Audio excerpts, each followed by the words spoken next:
안녕하세요. 여러분의 출근길 파트너 라디오 동서남북 김서영입니다.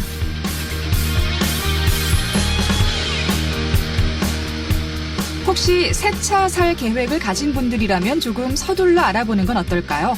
자동차 개별 소비세율의 한시적 인하가 이달 말 종료되면서 요즘 자동차 업계가 역대급 할인 행사를 하고 있습니다. 사실 연말은 새 차 사기에 좋은 때는 아닙니다. 나중에 중고차 시장에서 연식 때문에 약간의 손해를 보기 때문인데요. 하지만 올해는 분위기가 조금 다릅니다. 자동차 업계가 큰 폭의 할인 혜택을 주며 공격적으로 영업에 나서고 있습니다. 일단 올해 말까지는 자동차 개별 소비세율 인하 혜택을 받을 수 있고요. 여기에 더해 회사에 따라 차종에 따라 차이가 있지만 최대 10% 할인이나 개별 소비세 지원, 500만 원가량의 금액 할인 등 다양한 할인도 받을 수 있습니다. 최근 10년 내 가장 큰 할인 폭이라고 해요. 그런데 자동차 회사들이 왜 이렇게 할인까지 해주며 적극적일까요? 사실은 내수 침체로 연중 판매가 부진했기 때문입니다. 그러니까 재고를 소진해야 하기 때문이죠. 이유야 어떻든 새 차를 구입할 계획이라면 이번 기회를 이용해보는 것도 좋을 것 같네요. 12월 18일 수요일 라디오 동서남북 지금부터 시작합니다.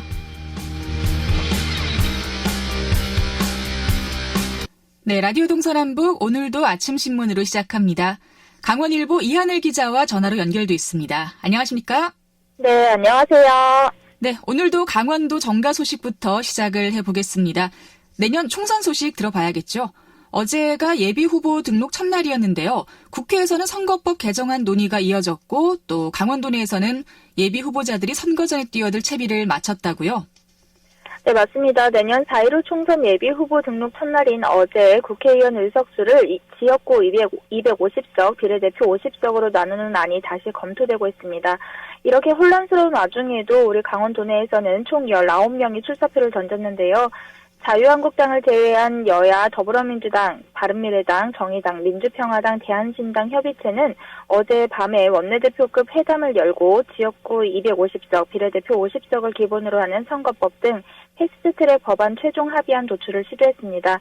이 협의 초안에는 지역구 250석과 비례대표 50석으로 의석을 나누되 비례대표 50석 중에서 30석에만 준연동형 비례대표제를 배분하는 내용이 담겨 있는데요.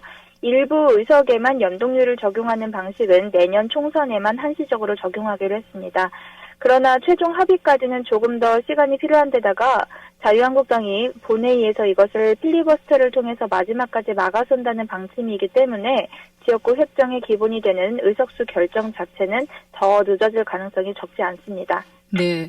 그러니까 이렇게 선거법을 확정하지 못한 상황에서 입지자들이 예비 후보 등록을 했는데 강원도에서 19명이 어제 등록을 했다고요?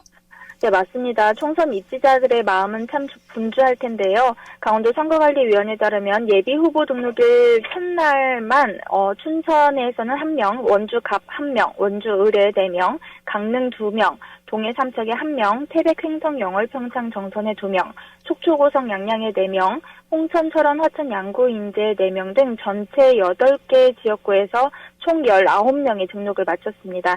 이것은 당초 예상보다 다소 많은 인원인데요. 지난 20대 국회의원 예비후보 등록 첫날 17명보다 명수가 더 늘어나기도 했습니다. 현역 의원들에 비해서 상대적으로 인지도가 낮은 정치 시민들이 대부분을 차지를 했습니다. 120일간의 열전이 더욱더 뜨거워질 것을 예고한 상태인데요. 또 여기에 자유한국당 이강우, 한기호, 그리고 더불어민주당 조일원 예비후보 등 전직 국회의원들도 내년 선거에 도전장을 냈습니다. 네. 그렇다면 이 예비후보 등록자들의 소속 정당별로 살펴보면 어떤가요? 네, 첫날 등록자 중에서 정당별로 나눠보면은 더불어민주당이 8명, 자유한국당이 7명, 민중당이 2명, 무소속이 2명인데요. 또 최연소는 강릉에 있습니다. 강릉의 민중당 장지창 예비후보자가 30살로 최연소를 기록을 했고요. 또 한국당 한기호 예비후보자는 최고령으로 67세입니다. 예비후보자로 신분을 전환한 이들은 등록 이후에 곧장 지역에 있는 주요 기관을 돌면서 명함 돌리기와 전화 선거운동 그리고 선거사무소 개소 등 제한된 선거운동에 뛰어드는 상태입니다. 네. 어쨌든 이렇게 예비후보 등록을 시작하긴 했는데 앞서 말씀하신 것처럼 국회가 공직선거법 개정안을 매듭짓지 못한 상황이기 때문에 깜깜이로 선거 전에 뛰어든 그런 상황입니다. 재획정 가능성이 남아있기 때문에 좀 소가리를 할 것 같아요. 네, 현행 공직선거법상 원래 선거구 획정은요, 선거일 1년 전인 올해 4월 15일에 확정지었어야 합니다. 하지만 국회에서 선거법 개정안에 대한 합의점을 못 찾으면서 연내에 선거구 윤곽이 드러날 수 있을지 우려가 큰 실정인데요.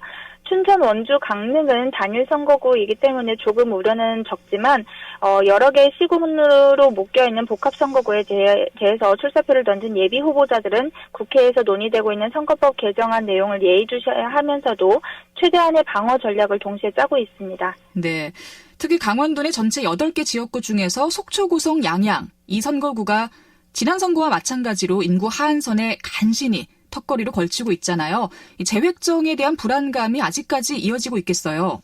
네, 맞습니다. 어제 등록을 마치고 선거운동에 뛰어든 속초, 고성, 양양 예비 후보자들은 저마다 소가리를 하면서도 민심 확보에 나선 분위기인데요. 더불어민주당 소속의 이동기 예비 후보자는 매번 선거 때마다 반복되는 국회의원 선거구 재획정 문제로 예비 후보자와 유권자들만 혼란스럽다면서 인구 감소가 가속화되고 있는 농사노촌의 지역적 특성을 인정하는 획정 기준이 마련되어야 한다고 의견을 냈습니다. 또 같은 날 출사표를 던진 더불어민주당의 박상진 예비 후보자도 반복되는 선거구 지각 획정은 정치 신인들에게 매우 불리하다면서 지역구를 중심으로 비전과 전략을 발굴하고 또 제시를 했는데 만약에 선거구가 변동이 된다고 하면은 다시 처음부터 시작해야 하기에 곤혹스럽다고 말을 했습니다. 이와 관련해서 강원도정은 여야를 막론하고 강원도 현행 8석 지키기에 한 목소리를 내고 있는데요. 한편 역대 국회의원 선거구 획정은 지각을 되풀이해왔습니다. 17대에서는 37일 전, 그리고 18대에서는 47일 전, 19대에서는 44일 전, 20대는 42일 전에 최종적으로 확정됐습니다. 네, 선거일 1년 전을 지킨 경우가 그렇게 많진 않아 보이네요. 이제 이렇게 예비 후보자들도 속속 나오고 있고 현역 의원들도 선거 전에 뛰어들 것으로 보이는데 계획은 어떻던가요? 네, 우선 일부 현역 의원들은 이달 말부터 지역구에서의 행보를 시작할 것 같은데요. 내년 총선에 도전하는 8명의 강원도 국회의원들은 현재 의정활동 보고서를 만드는 중입니다. 입법 성과와 또 지역 현안 해결, 예산 확보, 공약 이행 사항 등 그동안의 성과를 한눈에 볼 수 있도록 정리하는 데 초점을 맞추고 있습니다. 의정활동 보고가 금지되는 내년 1월 16일 이전까지 지역구를 돌면서 대규모 보고회도 함께 개최할 계획인데요. 현역으로서의 프리미엄을 최대한 활용하겠다는 의도입니다. 춘천의 김진태 의원과 속초, 고성, 양양의 이양수 의원 등은 이달 말부터 선거체제로 전환을 해서 지역구 관리를 강화할 방침인데요. 일부 의원들은 이미 선거사무소 자리를 물색하고 있고 또 선거 전에 활용할 공약과 정책 발굴에 나선 상태입니다. 네, 알겠습니다. 자, 오늘 아침 신문 여기까지 들어보죠. 이하늘 기자 고맙습니다. 네, 감사합니다.